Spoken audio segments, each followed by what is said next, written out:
राजा जो है उसकी इंप्लीमेंटेशन पावर बहुत अच्छी होती है। वो सिर्फ प्लान नहीं करता, उसका फॉर्मूला होता है P is equal to P plus P। Preparation is equal to priority plus planning. तो राजा की पहली क्वालिटी ये होती है कि वो जिस चीज की भी प्रिपरेशन करता है पहले उसके प्रायोरिटी सेट करता है। जैसे अब लड़का आईएएस की तैयारी कर रहा है, उसी में उसने प्यार कर लिया। अब प्यार डिमांडिंग है, टाइम मांगेगा आपसे, बहुत सारी चीजें मांगेगा, आपकी भावनाएं मांगेगा, बहुत सारी चीजें वो आपसे मांगेगा। अब या तो आप कृष्ण की तरह हो कि आपकी गर्लफ्रेंड आपकी गोद में सर रख के लेटी है और आप जीडीपी के बारे में सोच रहे हैं, तब तो आप कर लो। या आपकी गर्लफ्रेंड ऐसी हो कि जब वो आपसे मिलती हो तो आपको ज्योग्राफी रिवाइज करा दे, करंट अफेयर्स रिवाइज करा दे, तब भी आप कर लो। लेकिन अगर आपकी गर्लफ्रेंड आपसे मिलने के बाद बताती है कि यार वो हमारी बुआ जी पापा से मकान में हिस्सा मांग रही, तब वो घातक बन जाएगी।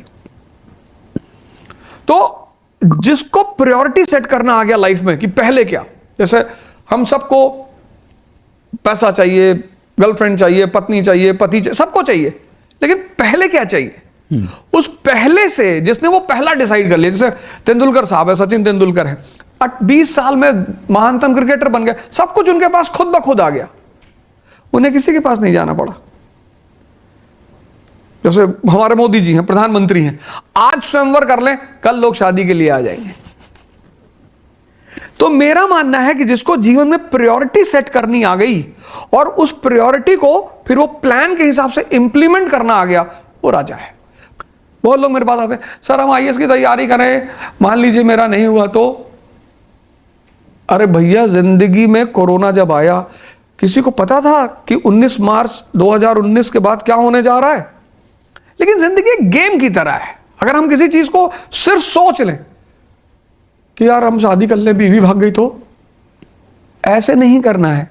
Every day the game is going on and every day you have to play as a player. तो मैंने उसको एक लाइन बना रखा है, 2% दुनिया में राजा और वो रहेंगे, क्योंकि उनके नियम बिल्कुल अलग हैं।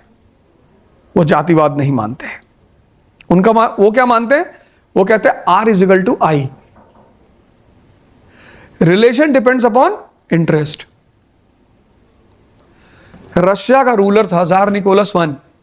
1850s में रूस के रूलर जार निकोलस I ने ब्रिटेन के राजा से कहा कि तुम भी क्रिश्चियन, हम भी क्रिश्चियन, आओ मिलकर इस मुस्लिम नेशन टर्की को बांट लेते हैं आपस में। तो ब्रिटेन ने रिप्लाई किया कि दादा, there are no permanent friends, no permanent enemies, only permanent interest. ये जो कॉन्सेप्चुअल क्लियरिटी है ना, ये एरिस्टोक्रेसी के अंदर है। एरिस्टोक्रेसी पता है कि लक्ष्मी जी सिर्फ विष्णु जी के साथ रहेंगी। स्त्रियां जो हैं इस धरती पे, वो भगवान की रिप्रेजेंटेटिव हैं या खुद भगवान ही है। और भगवान और स्त्री को सिर्फ पावरफुल लोग पसंद है, गरीब भिखमंगों के साथ वो नहीं रहती। वो हमारा पूर्वांचल का लड़का रो रहा है, सर वो मुझसे बात ही नहीं करती, तुम भिखमंगे, तुमको खाने की व्यवस्था नहीं है।